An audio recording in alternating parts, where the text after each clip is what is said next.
N'hésitez pas à liker la vidéo si elle vous plaît, et si vous êtes nouveau sur la chaîne, n'oubliez pas de vous abonner et d'activer la cloche de notification afin de ne rater aucune de nos vidéos. Bonjour, Sabah Nour, Shalom, Assalamu alaikum wa rahmatullahi wa barakatuh. Je crois que vous portez bien. Nous voici encore dans notre série de témoignages. Témoignage numéro 2. Après avoir fait l'école islamique et maîtrisé le Coran, l'un de mes amis m'amena chez un grand connaisseur de l'islam de la secte Tidjani. Vous savez, beaucoup de gens pensent que l'islam est un et indivisible. Un jour, j'avais suivi le docteur Abdul-Majid qui avait dit: il y a des religions qui portent plusieurs noms, mais en islam, il n'y a qu'une seule religion.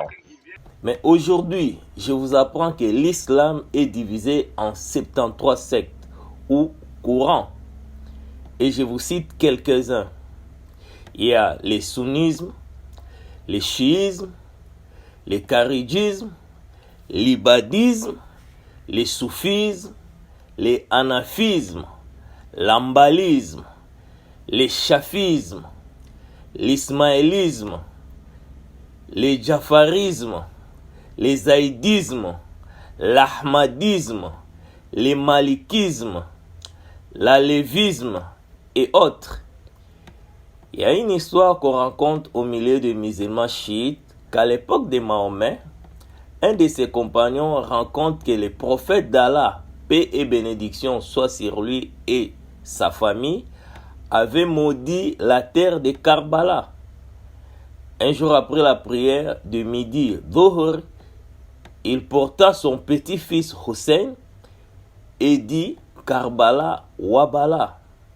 Ses compagnons lui ont posé la question: Prophète, pourquoi tu maudis la terre de Karbala? Et leur disant que mon petit-fils que je porte ici, Hussein, mourra sur cette terre et il sera administré avec 72 flèches et le 73e sera une lance qui va lui tuer. Et l'islam sera divisé en 72 sectes et un culte après ma mort. Bien-aimés, il faut savoir que l'islam était divisé après la mort de Mahomet en 73 courants. Et quand nous sommes arrivés chez ce Moualim de la secte Tidjane, il nous expliqua qu'il ne suffisait pas seulement de lire et de comprendre la lecture coranique, mais de savoir aussi comment utiliser les versets coraniques face à des diverses situations. Sous forme de ce qu'avait publié Salman Rashidi, les versets sataniques du Coran, c'est tout simplement devenir marabout. Et il faut savoir que dans chaque famille musulmane, ils ont leur marabout. Je vous avais dit qu'un marabout est un grand connaisseur, sage, envoûteur et sorcier.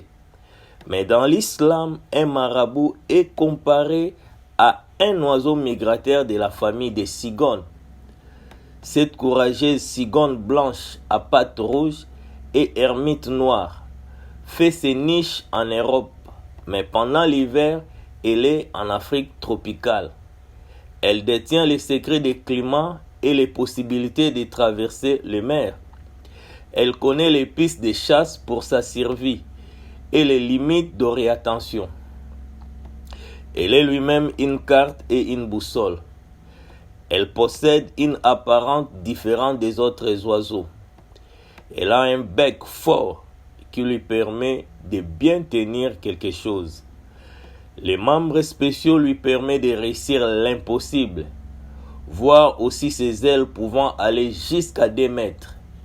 Une fois déployées, ceci lui permet de faire de longues traversées. Obéissant que j'étais, il m'impressionna d'accepter sa théorie pour apprendre l'ilm, la science ou la connaissance de l'islam, pour devenir comme cet oiseau migrateur dit marabout. De là, j'ai appris comment utiliser les versets coraniques, faire des pentacles et comment invoquer les esprits et l'utilisation de 99 bons noms dédiés, Asma'ul Husna. Bien-aimé, l'ignorance me dirigea à écrire un livre intitulé L'ère de la vérité pour critiquer ceux qui invoquaient Jésus-Christ comme Dieu, ceux qui disaient que Dieu avait un fils, ceux qui mettaient un homme à la place du Seigneur. Tandis que l'islam me disait dans la sourate Ikhlas, Khalaswa, la pureté, que j'avais récité à la première partie, que Dieu n'a pas de fils et n'a jamais engendré, et lui aussi n'a jamais été engendré. Et il n'a jamais été associé, ou il n'est pas associé, comme les chrétiens associent le pouvoir, la puissance de Jésus comparé au Dieu créateur.